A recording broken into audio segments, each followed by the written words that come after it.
दिन में छूट जाए, लेकिन जेल में गया, उसकी जो अकड़ थी, उसकी जो औकात थी, लोगों ने दिखाई, ऊपर वाले ने दिखाई।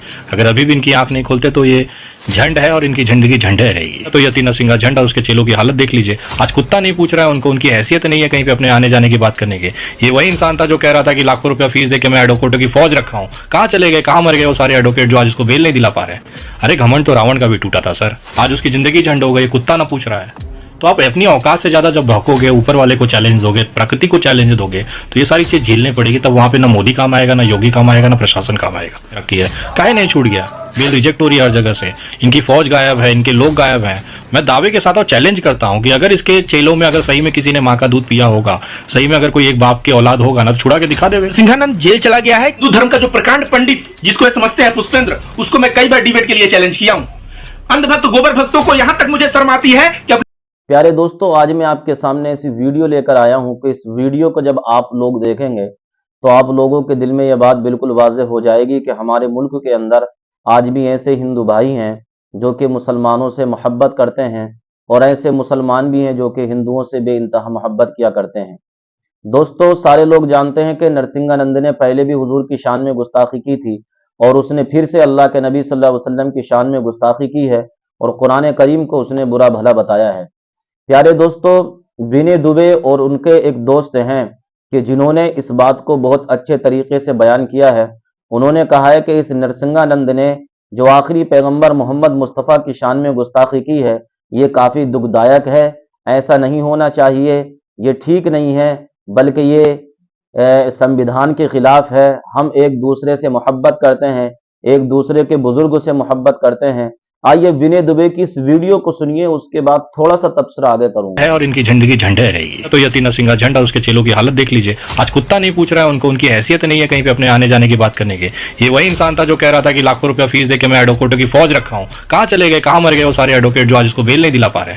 अरे घमंड तो रावण का भी टूटा था सर, आज उसकी जिंदगी झंड हो गई, कुत्ता ना पूछ रहा है। तो आप अपनी औकात से ज्यादा जब भौंकोगे, ऊपर वाले को चैलेंज दोगे, प्रकृति को चैलेंज दोगे, तो ये सारी चीज झेलनी पड़ेगी। तब वहां पे ना मोदी काम आएगा, ना योगी काम आएगा, ना प्रशासन काम आएगा। रखी है काहे नहीं छूट गया, बिल रिजेक्ट हो रही है हर जगह से, इनकी फौज गायब है, इनके लोग गायब हैं। मैं दावे के साथ और चैलेंज करता हूं कि अगर इसके चेलों में अगर सही में किसी ने माँ का दूध पिया होगा, सही में अगर कोई एक बाप के औलाद होगा ना, तो छुड़ा के दिखा देवे। सिंहानंद जेल चला गया है। हिंदू धर्म का जो प्रकांड पंडित जिसको ये समझते हैं पुष्पेंद्र, उसको मैं कई बार डिबेट के लिए चैलेंज किया हूं।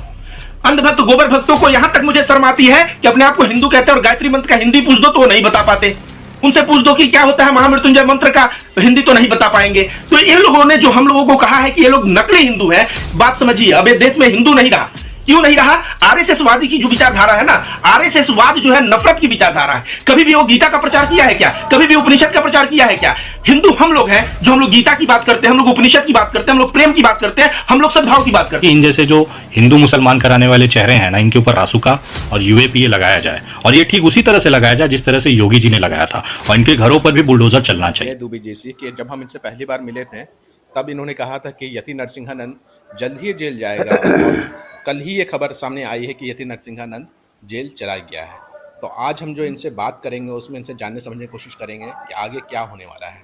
तो सब चलते हैं विनय दुबे जी के पास सबसे पहले हम, और सवाल लेते हैं कि विनय दुबे जी, आपने कहा था कि नरसिंहानंद जल्द जेल जाने वाला है और ख़बर यही आ रही है कि नरसिंहानंद जो है सलाखों के पीछे चला गया है, कानून के शिकंजे में फंस गया है। देखिए, एक तो ये चीज़ कहना चाहूँगा, ये धरती, ये पृथ्वी, आप, मैं, यहाँ का चींटी, जानवर, पक्षी, पेड़ पौधे, सारे चीज़ बिना उसकी मर्ज़ी के नहीं हिलते हैं। अगर हम उसी से बगावत कर लें और उसी को गालियाँ दें तो कितने दिन तक वो आपको सुखी रखेगा। इसने तो सबसे बड़ा जो दुश्मनी ले लिया, उससे ले लिया जो पूरी हुकूमत चला रहा है, पूरी दुनिया चला रहा है। तो इसके साथ ये सब होना लाजमी है। लेकिन दुर्भाग्य की बात यह है कि अभी भी लोगों की आंखें नहीं खुल रही हैं कि हम एकमात्र धरती को चलाने वाला, चाहे उसे आप अल्लाह कह लीजिए, चाहे श्री राम कह लीजिए, चाहे कृष्ण कह लीजिए, सारे एक ही हैं। अगर हम उनको चैलेंज करेंगे तो ये नतीजे हमको भुगतने पड़ेंगे।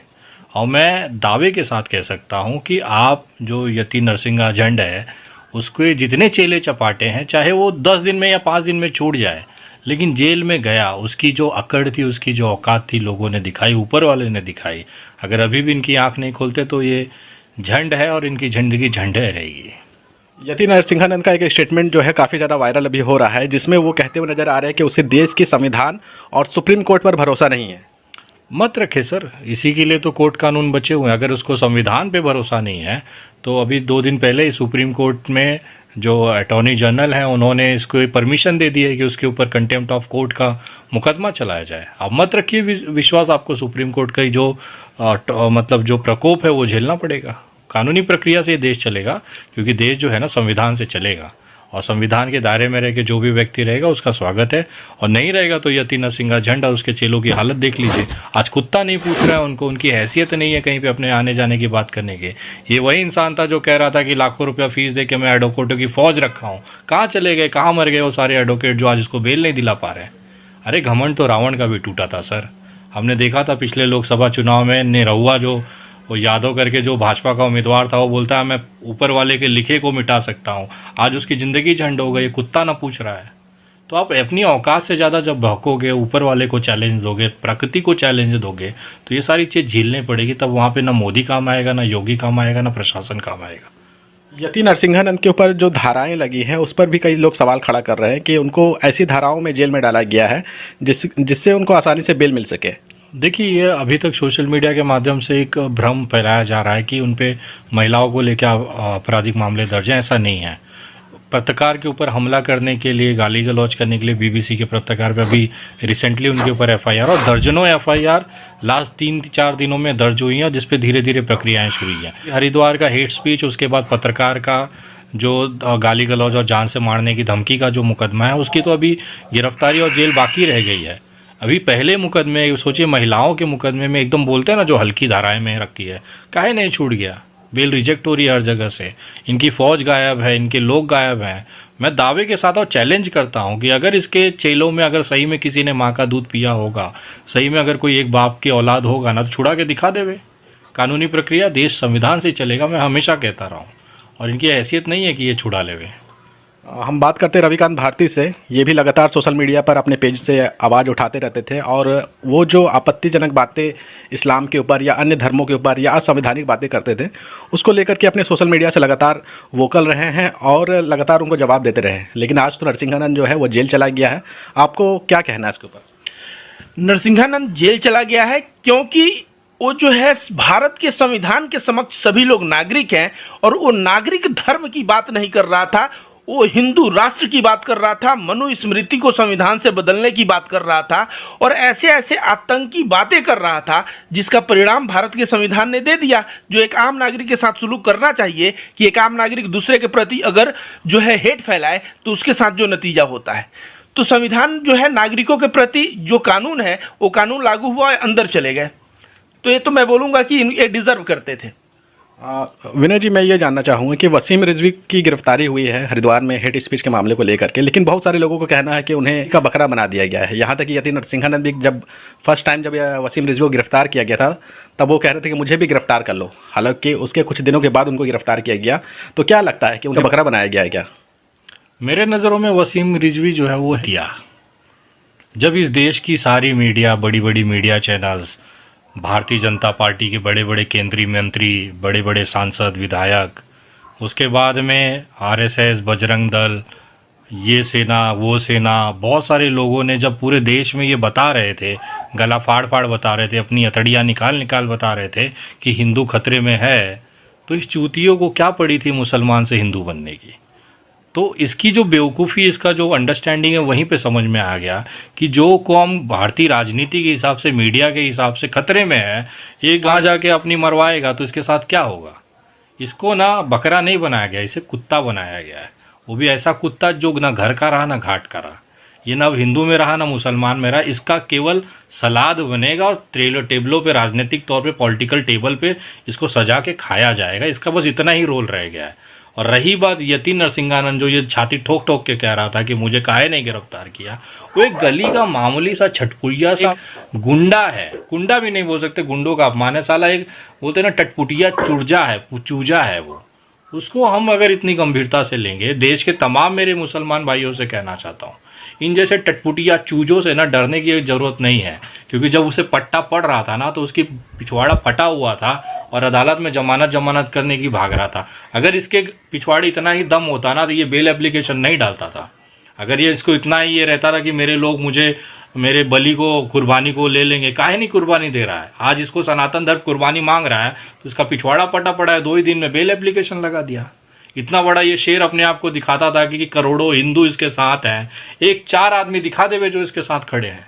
यहाँ तक कि डासना मंदिर जहाँ से ये पुजारी आता है, जिस गाजियाबाद से आता है, वहाँ 4 एकते बंदे नहीं है, व्यक्ति नहीं है जो इसके सपोर्ट में खड़े हो जाए, कि उनको पता है कि अगर इसके लिए मैंने वीडियो बनाई तो तुरंत हमको भी उठा के जेल में डाल दिया जाएगा।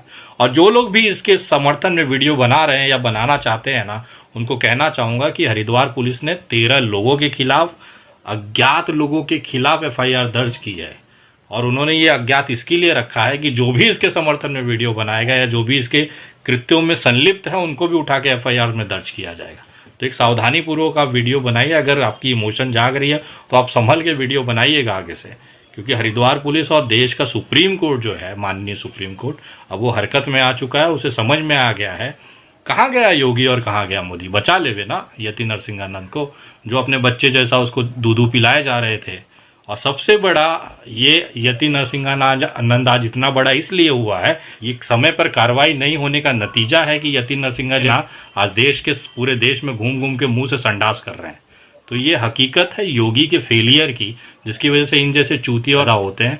और यति नरसिंहानंद, वसीम रिजी और इनके जैसे तमाम जो हैं, उनकी जो नाजायज पैदाइश है ना, ये सरकार की नाकामी की वजह से है। तो ये सरकार की फेलियर है, लेकिन उसको सुधारने के लिए संविधान में प्रावधान दिए गए हैं कि इन जैसे जो हिंदू मुसलमान कराने वाले चेहरे हैं ना, इनके ऊपर रासुका और UAPA लगाया जाए। और ये ठीक उसी तरह से लगाया जाए जिस तरह से योगी जी ने लगाया था। और इनके घरों पर भी बुलडोज़र चलना चाहिए। सर अब ज़रूरत हो गया है, क्योंकि ये जो नफ़रत की जो गंदगी है ना, ये देश में अब संविधान के ऊपर खतरा होने लगा है। और जब भी देश में संविधान पे खतरा होने आया तो हमें कड़ा कार्रवाई, कड़े कदम, उचित कार्रवाई करनी ज़रूरी पड़ गई है। चाहे उत्तर प्रदेश हो, चाहे उत्तराखंड हो, चाहे कोई भी राज्य हो। अगर उस राज्य के CM ने इस तरह के वक्तव्य को समर्थन किया तो वो अपने कुर्सी पे बैठने लायक नहीं है। ये एक तरह से संकेत होते हैं। तो मेरा एक खुला निवेदन है तमाम उन सरकारों से, चाहे वो अभी चुनाव में हो, चाहे ऑलरेडी सरकारें बन चुकी हों, उनसे मैं कहना चाहता हूं कि अगर आपके राज्य में इस तरह के गंदगी या मुंह से संडास करने वाले अगर लोग पैदा हुए हैं ना, तो कृपया उनके ऊपर कार्रवाई करें। अगर ये गलती हम भी करते हैं, मैं, विनय दुबे या रविकांत भारती भी अगर इस तरह की कोई गलती करता तो हम पे भी कार्रवाई होनी चाहिए। इसका मैं रिक्वेस्ट करना चाहूँगा देश की सरकार से। लेकिन इस तरह की चीज़ों को अब टॉलरेट करना बंद करना पड़ेगा। देश की जो सुंदर हवा थी उसको गंदगी करने के लिए उसमें जहर घोलने का काम ये कुछ लोगों की तरफ किया गया है। सर आप पर भी आरोप लगते रहता है, आप पर या रविकांत भारती या जो हेट स्पीच के इस तरह की बातों को लेकर के आवाज़ उठाते हैं, उनके ऊपर ये आरोप लगता है कि वो विपक्ष से पैसे लेकर के करते हैं और उनके ऊपर पैसा जो आ रहा है वो पाकिस्तान, चीन से आ रहा है। इसमें कितनी सच्चाई है? उखाड़ लो ना भाई। जब हमारे ऊपर इतना तुमको जानकारी है तो मुझे पहली बात तो ये है कि जिसके पास भी ये जानकारी है वाला अपना टॉयलेट में मुंह डाल के काहे बैठा है अभी तक? पुलिस स्टेशन काहे नहीं गया कि बताने के लिए कि विनय दुबे को पाकिस्तान से, चाइना से और विपक्ष से पैसा आता है। विनय दुबे जगुआर में जलती है। प्रॉब्लम ये है ना कि इनकी कमाने की औकात नहीं है। और अब पहली चीज़, जिस तरह से ये आरोप लगाते हैं, मैं उन तमाम आरोप लगाने वाले से कहता हूँ, पहले तुम्हारे गांड में दम है, सही में तुम जो आरोप लगा रहे हो सही है ना, तो अभी तक चले जाओ पुलिस स्टेशन में। सरकार तुम्हारी, प्रधानमंत्री तुम्हारा, गृह मंत्री तुम्हारा, कैबिनेट तुम्हारा, CBI तुम्हारी, ED तुम्हारी, इनकम टैक्स तुम्हारा, तो का इंतजार कर रहे हो कि आप क्या चाहते हो? रविकांत भारती जी आपसे ये जानना चाह रहे हैं कि आप लोग इसका एक बोलिए। जहां तक बात है पैसे की, तो गोदी मीडिया के पत्रकार जो चलते थे स्कूटर से, आज सैकड़ों करोड़ में चले गए हैं, उन पे सवाल नहीं है। लेकिन समस्या समझिए, जब से 2014 से मोदी सरकार आया है तब से न्याय प्रिय लोगों को, आज विनय जी को क्या पड़ी है या मुझे क्या पड़ी है, मोहित शर्मा या किसी सोशल एक्टिविस्ट को क्या पड़ी है, कि हम लोग न्याय प्रिय व्यक्ति हैं। किसी भी व्यक्ति के साथ अन्याय होता है हम देख नहीं पाते और उसके लिए हम लोग आवाज़ उठाते हैं। अब जो न्याय प्रिय व्यक्ति है, भाजपा दिखा रही है, इसके गोबर भक्त अंध भक्त दिखा रहे हैं कि ये सब बिके हुए हैं। तो प्यारे दोस्तों, अजीज साथियों, आपने वीडियो मुकम्मल सुननी होगी। उम्मीद है कि आप लोगों को ये वीडियो अच्छी लगी होगी। एक गैर मुस्लिम जो कि मुसलमान नहीं है, वो भी पैगंबर आज़म सल्लल्लाहु अलैहि वसल्लम की तारीफ कर रहे हैं, यानी वो भी हुजूर की मोहब्बत का इजहार कर रहे हैं और कह रहे हैं कि जो आखिरी पैगंबर की शान में नरसिंहानंद ने गुस्ताखी की है, ये काफ़ी दुखदायक है। ऐसे इंसान को सज़ा मिलनी चाहिए, इस इंसान पर FIR दर्ज होना चाहिए। इस इंसान को सलाखों के पीछे डालना चाहिए, ताकि आगे से कोई भी किसी बुजुर्ग की शान में गुस्ताखी ना करे और हमारे मुल्क हिंदुस्तान का माहौल खराब ना हो। यहाँ पर गंगा जमुना तहजीब है, सब मोहब्बत से इत्तेफाक से रहते हैं, तो इस पर सख्त से सख्त कार्रवाई होनी चाहिए। सरकारों को चाहिए कि ऐसे पागलों को सलाखों के पीछे डाले, ताकि आगे से कोई दूसरा इस तरीके की गंदी हरकत ना कर सके और किसी बुजुर्ग की तौहीन ना कर सके। बहरहाल तो उम्मीद है कि आपको ये वीडियो अच्छी लगी हो। अगर अच्छी लगी हो तो कमेंट और शेयर करें।